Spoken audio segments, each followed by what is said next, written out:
Hello ladies and gentlemen, MarauderEX here back with more Let's Play Shining the Holy Ark, and we're here in the Shrine, which is going to be a really interesting endeavor, because I don't remember this Shrine.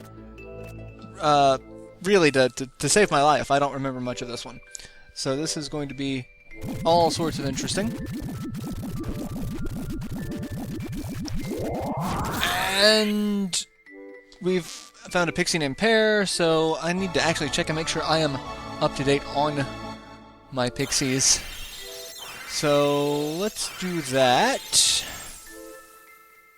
I've got a list of all of the treasure. I have maps which show us everything that we need to know, but it's still helpful to know where we're going. Alright, so fairies seem to be fewer and farther between in this game. Like, they are always oddly spaced out, it seems. We also have a whole bunch of new enemies, like these things. Evil Wheel, which I'm pretty sure we've seen something similar before, in terms of like the striker pods. I think it uses the same. Also, I need to find out when, or not rather when, but how much XP the people in the reserve team get. Do they get the same XP as the rest of us, or do they get less because they're in the reserve team? Because if that's the case, I could probably put a Kane in the reserve team for Doyle, since Doyle is a little bit more, leveled up and geared. Actually, not geared. I did not do any of the farming or power leveling that I was aiming to do off screen, mostly because this is really now the best place to do it. I could go all the way back to the other shrine, but as you've seen before, enemy encounter rates tend to drop off drastically once you've completed the area. It's entirely possible I could still get some enemy encounters, but for the most part, it's going to be fewer and farther between. So the best place to power level would be here, which is Akane levels up to 18 and gets Weasel Slash level 3, so that's good. And now where am I going? I think I want to go down this way. No, not this first path yet. We want to go down this way, go down this path. Because there's a treasure chest here, which has turtle snacks, and those are needed in order to progress through the dungeon. And I don't remember how it happens, but yeah. And we've got old friends, the air polyps. I will cut this fight because we've already seen them before. So yeah, give me just 1 second to skip this one. Alright, so not terrible. Found a medical herb, really? Okay. And Arthur levels up to 4, so that's also fantastic. We don't learn any spells, unfortunately. Alright, so another fight. There's supposed to be treasure here. So, yeah, give me a second to deal with these guys instead of, what I actually came here for. Okay, so another herb was found. That's just getting ridiculous. So Arthur checked the area, and we find mithril ore. Alright, so now we need to go down the way we did not go down before. So we need to do that, which is down this way, and a new enemy! The upgrade to the Ice Siren, the Siren Beast. And obviously it looks a little bit freakier than the Ice Siren. But it's a single target, which means we get to just beat the crap out of it and see what happens. Rhodey does have a new ability, a new special attack. I don't think Arthur does, and I haven't seen enough of Kane's to know. And Freeze level 3. Fantastic. Just pulling out all the stops there, aren't you? That's great. 61 points of damage. 56, 61, 58. I hate you so very much. Let's heal myself, because I kind of have to. Everyone else should be able to survive another, so... This is why power leveling is a thing, and why I hate that it's a thing. Because the enemies do have a really ridiculous curve. Like, we've talked about it before. I've upgraded my armor, my weapons, for everyone in this party specifically is up to really the best that they can do. And just how much damage I still take is ridiculous. If it manages to get a freeze 3 off before I heal, it could have killed 2 people. It's like, we have to focus on healing way too much in this game, and it's not something I ever really remembered being a thing about this game, you know? That's just the strangeness about it. Alright. We'll recover some HP. Because, I mean, the best part about it is we can leave, come back. Because I think once we use the turtle snacks on a turtle, we can use that turtle multiple times. Oh, I forgot about that. That's what that does. Alright, are you going to go down? Yeah. So we've got to step on that, and that takes us to another section. So I actually need to open that map, because I didn't realize that that was how it happened. Alright, so... I don't know where we are.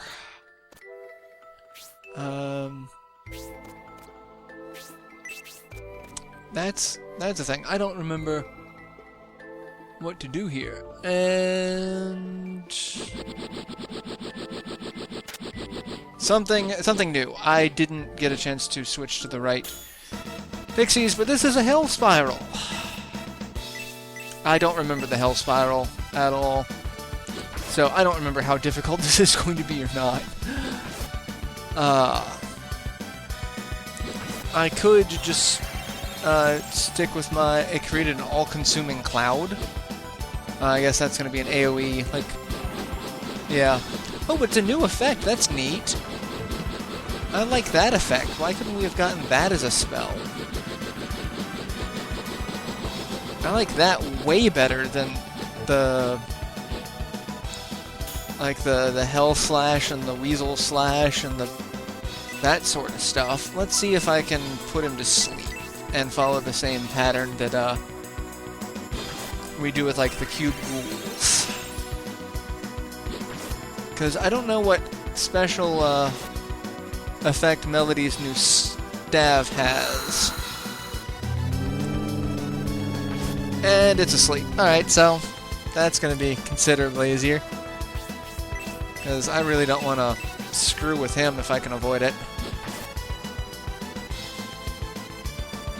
Really wondering what her staff is, because it is not procced at all since we've got it.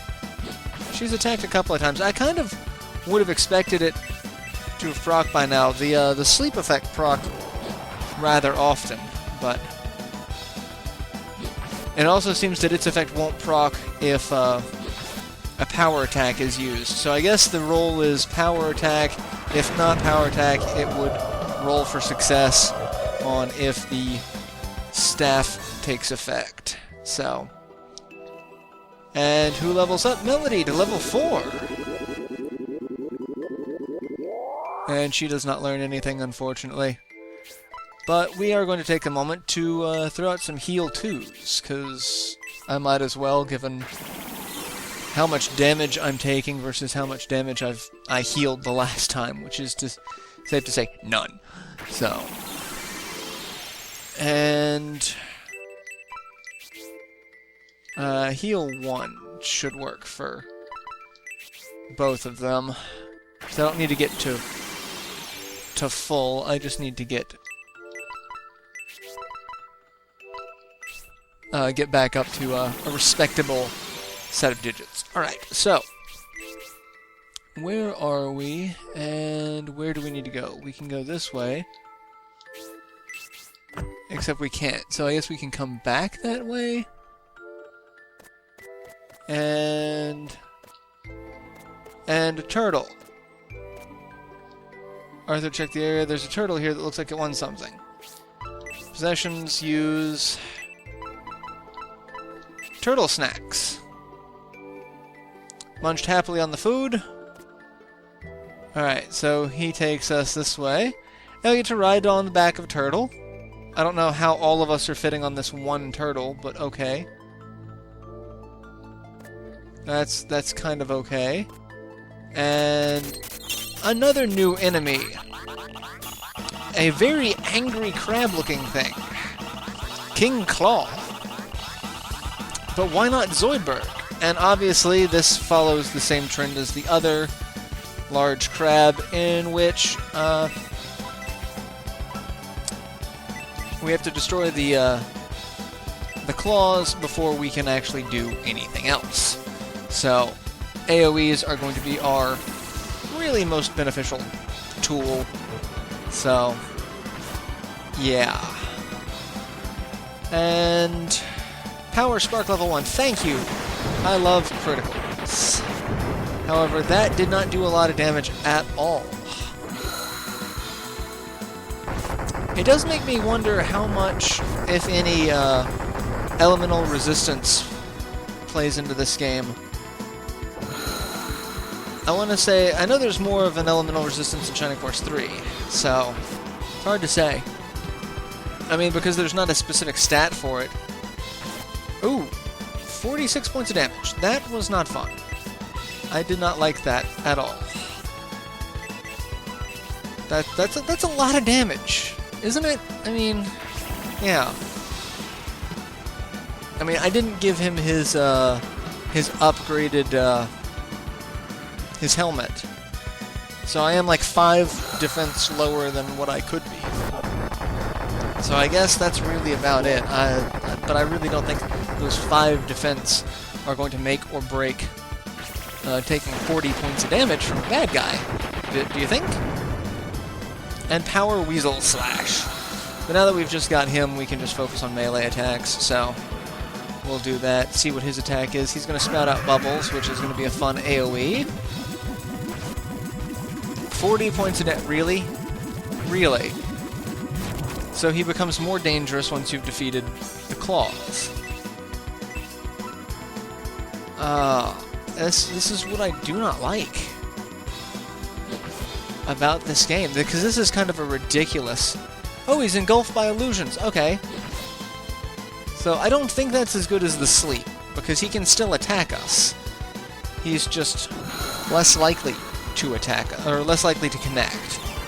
But if he still blows out bubbles, then that doesn't matter. The sleep is a little more beneficial because it stops him from taking an action.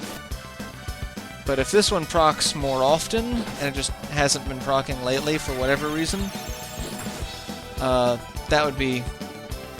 Yeah, see, if it were asleep, that wouldn't have got the bubbles off.